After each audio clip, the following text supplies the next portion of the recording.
اور آپ سمجھ رہے ہو الحمدللہ میرا بلڈ پریشر بڑھتا.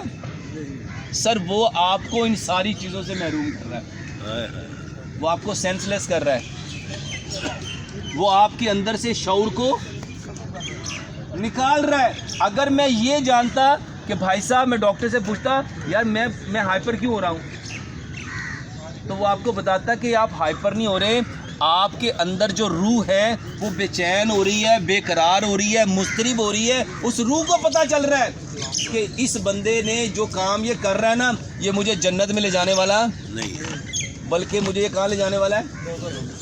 تو روح کی بے چینی, بے قراری کا نام بھائی صاحب یہ طبیعت کی خرابی تھی. اور یہ جو سکون ہے نا یہ روح کو ملتا ہے, اور بے سکونی کس کو ملتی ہے؟ اس روح کو. جب یہ نظر آتا ہے نا کہ اس بندے نے جو کام کر لیا ہے, یہ جو کام کر رہا ہے, جس نے کینہ رکھا ہوگا اور لیلۃ القدر کی رات اس کی بخشش نہیں ہوگی, بتاؤ اس روح کو رات کو بستر پہ نیند آئے گی؟ اس کو سکون ملے گا؟ اب وہ روح بے چین ہے, بے قرار ہے. اب ہمیں فائنڈ آؤٹ یہ کرنا تھا کہ روح کی بے چینی کا سبب کیا ہے, اس کے ریزن کیا ہے. لیکن ہم نے وہ ٹینونول کھا کے, ہم نے لوپرین کھا کے, ایسپرین کھا کے, ہم نے کہا ہم نے اپنے خون کو کیا کر لیا, پتلا کر لیا, اور میرا بلڈ پریشر کیا ہو گیا. اب سچ بتاؤ, جب بلڈ پریشر بڑھتا اور آپ کے اندر یہ احساس پیدا ہوتا, آپ کو غصہ آتا, تو آپ کے اندر یہ احساس پیدا ہوتا کہ میں اللہ کی جماعت میں جا رہا ہوں کہ شیطان کی جماعت میں جا رہا ہوں. اللہ ایک بات سمجھو, نبی صلی اللہ علیہ وسلم جو فرمائے نا لا باسا طہور انشاءاللہ, اس بیماری کے آنے میں کوئی حرج, اس بیماری کے آنے میں کوئی حرج نہیں ہے, یہ آئی ہے تمہیں پاکیزہ کرنے. تو بلڈ پریشر آپ کو کیسے پاکیزہ کرنے آیا تھا؟ آپ کے اندر سیلف ریئلائزیشن کروانے, آپ کے اندر احساس پیدا کرنے. لیکن سچ بتاؤ, ہم نے احساس پیدا کیا کہ دوائی کھائی.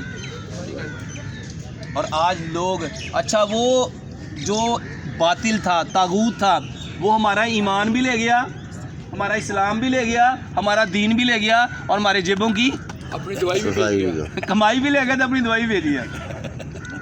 تو بھائی صاحب یہ چھوٹی چھوٹی جو چیزیں ہیں, اس کے اوپر کویسچن کرنا سیکھو, ان کے بارے میں جاننا سیکھو. میں نے کتاب لکھی ہم بیمار کیوں ہوتے ہیں, ہم بیمار کیوں ہوتے ہیں. اس میں نے لوگوں کو یہی بتانے کی کوشش کی ہے کہ بیماری اصل میں کیا تھی, اور ہم نے اس کو کیا سمجھ لیا. دیکھو بلڈ پریشر جو ہے, اس کا علاج کتنا سمپل ہے. نبی صلی اللہ علیہ وسلم نے فرمایا, دو شخص لڑ رہے تھے, تو نبی صلی اللہ علیہ وسلم نے فرمایا میں ایسا کلمہ جانتا ہوں اگر یہ کہتے تو دونوں کی یہ کیفیت چینج ہو جاتی.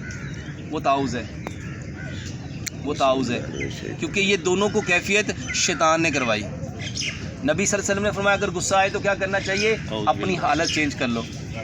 اگر کھڑے ہو تو بیٹھ جاؤ, بیٹھے ہو تو لیٹ جاؤ, لیٹے ہو تو چلنا شروع کر دو, اور اس کے ساتھ وضو کرو, کیونکہ غصہ آگ ہے اور اس کو پانی سے ٹھنڈا کرو. یہ جو بلڈ پریشر ہے, واللہ ہم نے ڈاکٹر کے کہنے پہ دوائیاں شروع کر دی, لیکن نبی صلی اللہ علیہ وآلہ وسلم کے کہنے پہ ایک مجلس میں 3 بار نبی صلی اللہ علیہ وسلم نے فرمایا لا تغضب لا تغضب لا تغضب. ہم میں سے کتنے نے چھوڑا؟ اچھا ایک چیز اور سمجھ لیجیے.